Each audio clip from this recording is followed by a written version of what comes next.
Ouais les gars, le bilan de monsieur Damiba est très lourd. C'est vraiment lourd, c'est gâté massivement. Il vient de dévoiler tout sur monsieur Draman Alassane Ouattara actuellement les gars, c'est dangereux. Ils sont en danger. Alassane Draman Ouattara est tellement en danger. Sans plus tarder les gars, je vous laisse regarder cette vidéo par vous-même. N'oubliez pas de liker, commenter, surtout partager la vidéo massivement pour avoir beaucoup d'informations. On est ensemble, ciao.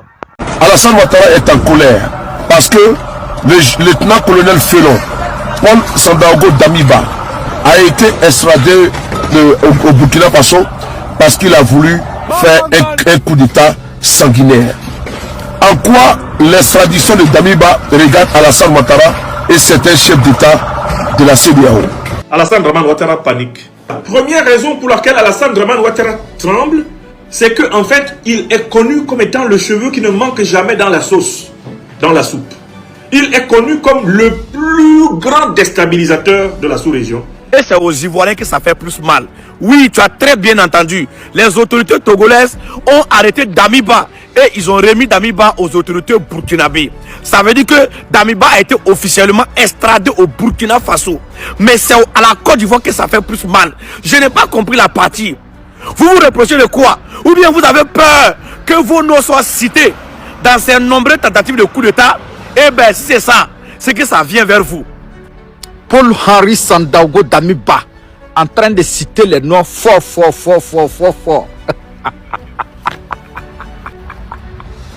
Mes chers camarades peuples d'Afrique, je vous parle de ce soir. Je dis bien Damiba, Paul-Henri Sandaogo Damiba, qui vient d'être extradé au Burkina Faso il y a quelques jours, en train de citer les noms de ses complices fort. Le président Ouattara est agacé par l'extradition de Paul-Henri Damiba vers Ouagadougou. Aïe, est-ce que ça étonne quelqu'un? Ça étonne personne. On comprend maintenant la réaction des Makosso, des Asso, des Serge Daniel, de Jeune Afrique. On comprend les réactions. Quand je dis que ça va chauffer dans l'affaire Damiba, ce n'est pas une formule. Damiba ne tombera pas seul. Il a les noms, les preuves, les disques durs, tout ce qui révèle les stratégies, plans et réseaux. La vérité, c'est que la CEDEAO aurait préféré un Damiba mort ou en Occident plutôt qu'extradé. L'heure est extrêmement grave en Côte d'Ivoire. Le pouvoir d'Abidjan, dirigé par Alassane Draman Ouattara, vacille et montre des signes évidents de fébrilité. Le régime tremble. Damiba, présenté comme le cerveau des multiples tentatives de coup d'État visant à renverser le grand panafricaniste Ibrahim Traoré, serait en train de lâcher des informations explosives. Il commencerait à citer, un à un, les noms de tous ses complices, plongeant ses anciens soutiens dans une panique totale. Alassane Draman Ouattara serait aujourd'hui pris de court, dépassé par l'ampleur de la situation et gagné par une inquiétude profonde. Depuis longtemps déjà, Ibrahim Traoré avait publiquement accusé la Côte d'Ivoire de servir de base arrière aux manœuvres de déstabilisation du Burkina Faso. Des accusations lourdes, graves, que beaucoup tentaient alors de minimiser. Mais l'arrestation de Damiba change radicalement la donne. Cette arrestation est sur le point de tout exposer au grand jour, de lever le voile sur des réseaux obscurs, des complicités insoupçonnées et des stratégies cachées qui pourraient éclabousser toute la scène politique régionale. Aujourd'hui, la Côte d'Ivoire tremble. Le malaise est palpable, la tension monte, et la colère gronde de toutes parts. Selon des sources d'informations jugées très sûres, même Alassane Ouattara serait entré dans une colère noire, conscient que les révélations à venir pourraient être dévastatrices. Le climat est lourd, électrique, et l'affaire Damiba menace de provoquer un véritable séisme politique. Je vous laisse d'abord écouter cet extrait, et nous revenons juste après pour la suite. Une publication de Africa Intelligent nous dit aujourd'hui que le président Ouattara est agacé par l'extradition de Paul-Henri Damiba vers Ouagadougou. Aïe, est-ce que ça étonne quelqu'un? Ça étonne personne. On comprend maintenant la réaction des Makosso, des Asso, des Serge Daniel, de Jeune Afrique. On comprend les réactions parce que quelqu'un avec qui tu as l'habitude de discuter, de comploter, parce que Damiba c'est un terreau. Faudrait pas qu'on l'oublie. Le pouvoir Ouattara l'avait reçu au moment de sa transition. Et on sait qu'au Togo, il causait avec lui, il discutait avec lui. Parce que dans l'aveu de Madi Sankandé, Madi Sankadé est parti chercher l'argent chez quelqu'un en Côte d'Ivoire. Donc on sait que une partie du financement, comme a dit le ministre de la Sécurité du Burkina, est quitté en Côte d'Ivoire. Ouattara peut pas nous dire qu'il n'est pas au courant. Donc, quand on nous dit que Damiba a été extradé à Ouagadougou et qu'il avait en sa possession des disques durs, des enregistrements, des conversations qu'il y avait avec ses acolytes, les personnes qui le finançaient, attendez, c'est normal que Ouattara ait la diarrhée. C'est normal que Ouattara ne dorme pas. Non, attendez, vous pensez que quoi là? C'est pour ça qu'on a vu Ouakoso sortir il y a 4 jours. Oh, fort, si tu donnes Damiba, ils ont oublié que eux-mêmes, ils avaient mis la pression à fort pour extrader Lida Kwasi Moïse. Mais il dit que, et j'aurais dit, c'est maintenant que la partie du film va commencer. Parce que les accusations du Burkina vers le gouvernement ivoirien, les preuves vont quitter chez Damiba. C'est Damiba qui a donné les preuves même, les vraies preuves de ça. C'est pour ça que Ouattara a agacé. Vous pensez qu'il a agacé à cause de quoi? Les gens quoi, c'est toi son ami quoi. Jean Damiba est toi son ami. Et il n'est pas agacé à cause de ça. C'est parce que son nom sera cité dans les enregistrements que Damiba a fait. On va entendre même sa voix comme on a entendu pour le Mali. Ce qui arrive là, c'est pas petit. Je dis aux France-Africains d'attacher les ceintures. Parce que ce qui arrive là, avec Damiba au Burkina, c'est pas petit. Hey. Ces déclarations mettent à nu une réalité que beaucoup tentaient encore de dissimuler. La panique s'est bel et bien installée au sommet de l'État ivoirien. L'agacement d'Alassane Ouattara face à l'extradition de Paul-Henri Damiba vers Ouagadougou n'a rien d'anodin. Ce n'est ni une surprise ni un simple caprice politique.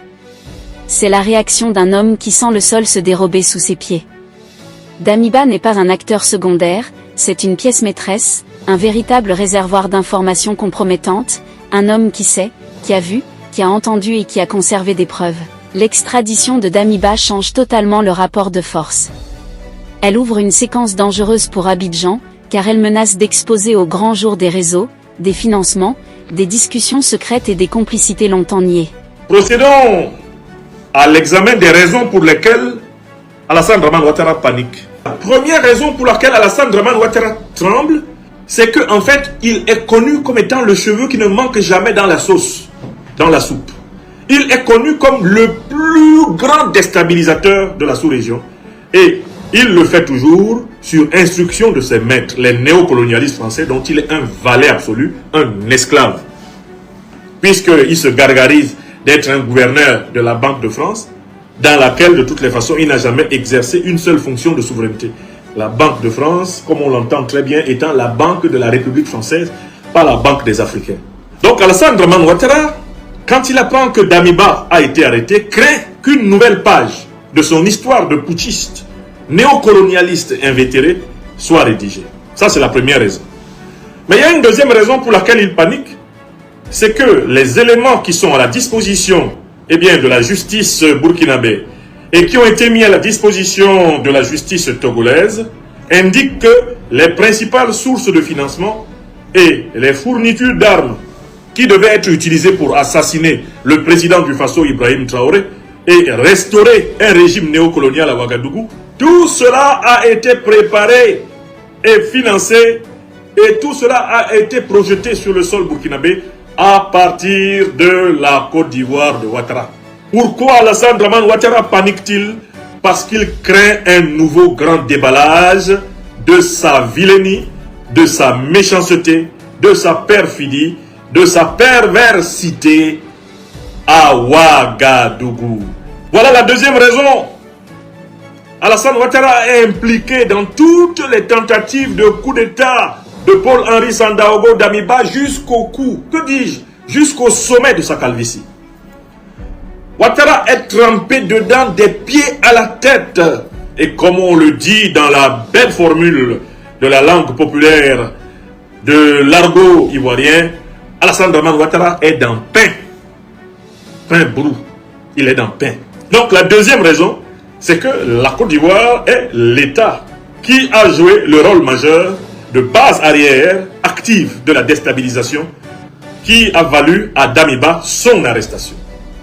Mais maintenant, on va à une troisième raison pour laquelle Ouattara panique. Il panique parce que Paul-Henri Sandaogo Damiba, maintenant aux arrêts, et qui va donc être soumis à la procédure judiciaire dans son pays natal, eh bien le Burkina Faso, Paul-Henri Sandaogo Damiba pourrait décider de parler. Les faits ont déjà parlé.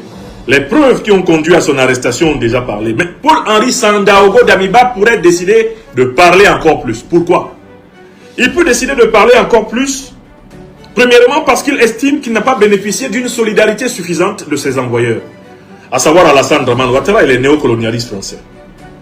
Il peut estimer que le pressing qui devait être fait sur le président Faure Gnassingbé, sur le gouvernement togolais, n'a pas été suffisant pour contraindre le gouvernement togolais de ne pas le livrer. Il peut estimer que ses maîtres, les néocolonialistes français, et leurs sous-fifres, eh bien, de la CEDEAO, ont été ingrats envers lui. Parce qu'après tout, Paul-Henri Sandaogo Damiba est un soldat du néocolonialisme français et de l'impérialisme occidental. C'est un valet à la Ouattara, eh bien, des intérêts étrangers et contraires à l'Afrique. Il peut estimer que son propre camp l'a lâché. Et comme son propre camp l'a lâché, Paul-Henri Sandaogo Damiba peut décider de se libérer.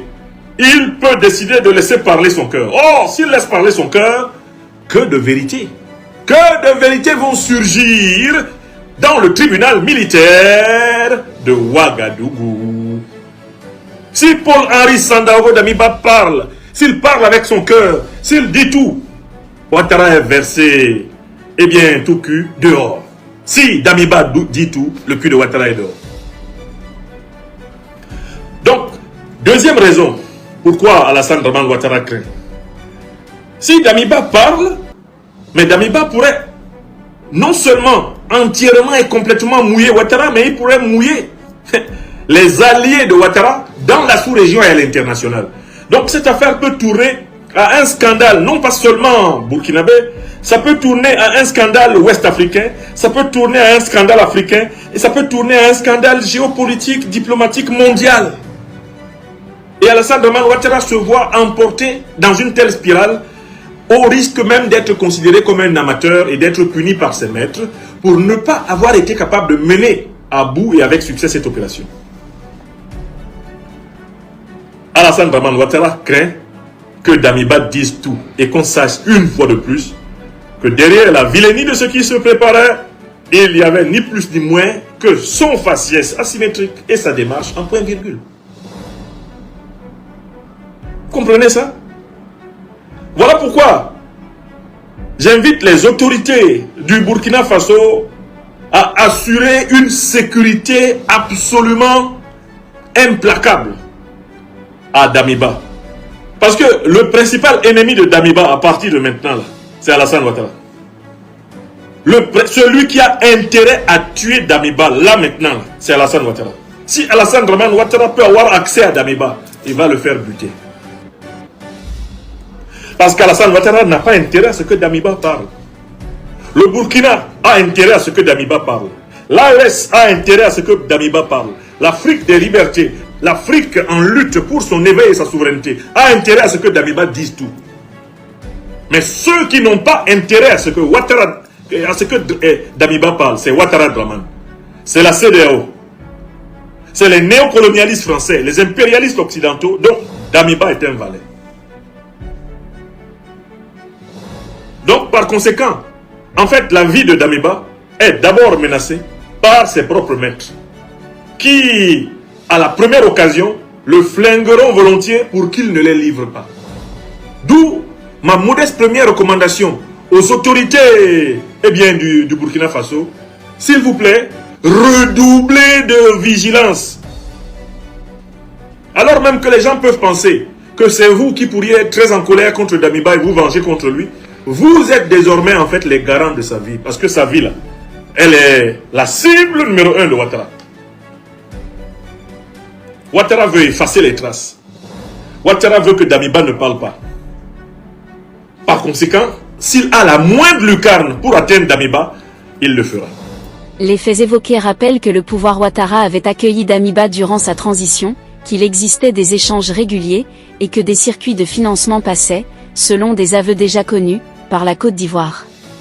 Dans ces conditions, prétendre que le président ivoirien n'était pas au courant relève de la pure fiction. C'est précisément pour cela que la peur gagne le camp présidentiel.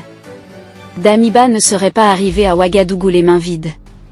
Il détiendrait des discussions, des enregistrements, des conversations sensibles avec ses acolytes et ses soutiens financiers. Dès lors, l'agacement d'Ouattara devient parfaitement compréhensible. Ce n'est pas une question d'amitié, c'est une question de survie politique.